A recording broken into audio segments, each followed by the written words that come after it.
Welcome to the Down Dog Athletics Podcast, a competitor's guide to mental health and mastery, your resource for conversations around mental health and the mindsets necessary to master every area of your life. My name is Paul Klingen, and I'm a former Division I athlete that struggled with my mental health until I started yoga, which opened me up to other practices that gave me a balanced approach to my physical and mental health. The goal of this podcast is to inspire others to do the same, train and compete like an athlete, while also having the ability to slow down and practice stillness. When you can do both, you find balance and evolve into a greater version of yourself. What's up, fam? Thanks for tuning in to the Down Dog Athletics Podcast. We got a good one for you guys today. Caity Maclennan. I've known for a while. We had Rob Atkin on the podcast back when the podcast was first starting, I think episode 10. They've been dating for a while. They got a cute Aussie doodle named Leo. If you get nothing else from this podcast, go check out the puppy because the puppy's cute. Just kidding. There's going to be a lot more from that. Couple things before I get started. One, my 28-day plan version 2.0 has come out. It is a training program that includes not just training, but yoga as well, and gives you 3 different options, 3 different training splits. So you can do yoga 3 days, training 3 days. You can do yoga 2 days, training 4 days, or you can do a 5 and 2. A couple features that I've added to this that make things so much easier. One, I've added a drop-down functionality, and rather than saying, okay, you have to do these specific exercises, we're looking at specific movement patterns. So a horizontal press, we're looking at a vertical press, we're looking at a row. So one of the worst things is to go to the gym and say, oh, I don't have the equipment available, someone else is using it. Well, rather than wasting 15 minutes waiting for it, just hit the drop-down functionality, grab another exercise that mimics it, maybe puts you in a different position, maybe is the machine right over and you just didn't realize it, and you'll be able to keep moving. It saves you a lot of time and a lot of anxiety, and you know what you're doing, which is really nice as well, and you're able to track everything in this program. I've also added yoga videos from 10 to 15 minutes all the way from 30 to 40 minutes full length, audio either voiced over or I'm giving you audio cues. I'm mic'd up, and it makes it a much better experience. We got yoga for runners, yoga for tight hips, a bunch of different options for you in there. So be sure and check that out. Also been working on a project to get some more merch up there. We now have sweaters, hats, beanies, a few different variations of shirts, and a crew neck as well with a hoodie. And I'm super bummed. It's something I've wanted to have for a really long time. So if that's something you're interested in, supporting Down Dog Athletics, I'd love for you to support. Just head to downdogathletics.com/shop.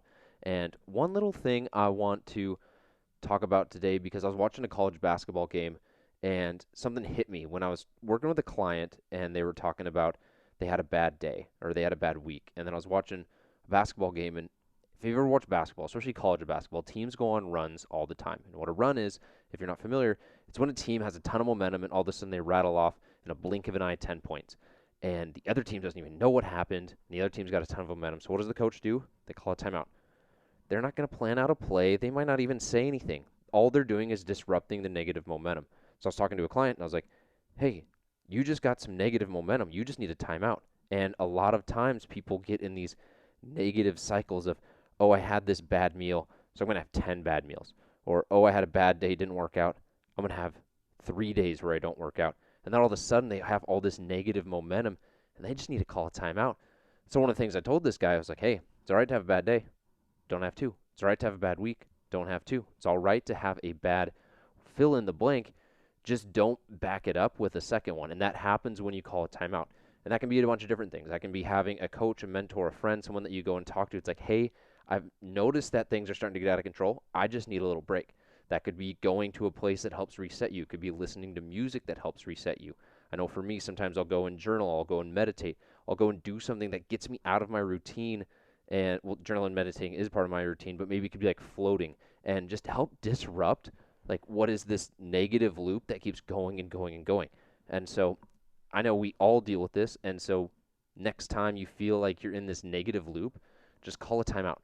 You don't have to go do anything. Just break up that negative momentum and then come back, start refreshed, and go on your own run. Go crush and put 10 points up on the board and get back to a reset and get some momentum going in your direction. All right, with all that said, I want to get to today's guest. Caity Maclennan is someone that I met through Rob Atkin, who, if you remember back to episode 10, back when this was a little baby podcast, now it's like a toddler podcast, but it's been fun to grow it and been fun to grow with you guys. But she is the girlfriend of Rob. They met at Equinox. They got a cute little story you'll hear at the end of the podcast. But the reason why I wanted to have her come on is growing up in California and then getting into modeling, especially in LA, she had a very interesting journey that I think a lot of people can relate to, where she had unrealistic body expectations and image issues with the modeling agency wanting her to have less muscle or be skinnier or change this little thing that wasn't possible, wasn't happy, wasn't healthy, and it was really restrictive. And her story, without stealing her thunder too much, is that she found weight training and found that she loved her body more. She was able to eat more. She had a better self image. But she talks about her journey and her story, and it's really powerful, especially for anyone who's struggled with expectations on what you need to look like. I can tell you strength training, lifting weights, getting heavier is going to be the best thing that you can do for so many different reasons. I won't get into all that right now. I'll let you guys hear from Caity herself. So without further ado, here we go. Caity. What's up, Caity? What's up, Leo? What's up? Thanks for coming on the show. Hey, glad to be here. How's the shoulder doing? Got a little cauliflower pack on it after a nice workout? After CrossFit, just trying too many new things at once. New things Trying are good. to go heavy. What are you guys working on today? Lately we've been starting a lot of gymnastics, which was probably what did it to me because I was already kind of tired in my upper traps going into it. And then we did heavy kettlebell swings, which were American style, meaning like overhead. And so doing that already tired was just a little bit too much, but not feeling too bad. Just going to ice it and hope it heals from there. For sure. Yeah, get that inflammation down. I've been following you. Obviously, I had Rob on the podcast, and I've been following you guys for a long time. This CrossFit thing is a kind of a new transition for you guys, is it not? It's definitely new. I'll say that. So we kind of were weightlifting on our own, and then we transitioned from that into kettlebell training. And then ever since we went through that, now I'd say maybe the past 4 months we've started CrossFit, which has been so much fun just because there's so much to learn with it. Yeah, I love that because there's so many different ways to work out and to enjoy and have a community atmosphere or maybe get stronger depending on what your goals are. And it seems like you guys have kind of had an evolution of things that you've found and things that you've liked. What have you taken from your past in weightlifting, and how has that worked together with what you do with clients or what you do with yourself with what you're now doing with kettlebells and with CrossFit?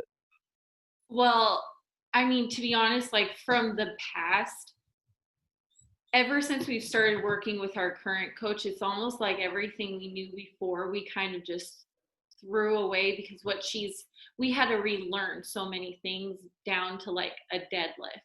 Yeah. So it's almost like I felt like when we started CrossFit and the kettlebell training with our coach, we kind of just started over, but that feels like, you know, it's given me so much knowledge for my clients. I'll say that every session we take with our coach, we learn something new that we can utilize in our own training sessions for ourselves and for our clients. Yeah, I love that because I think a lot of people get this misconception that the trainers and the coaches that they look up to don't have their own trainers and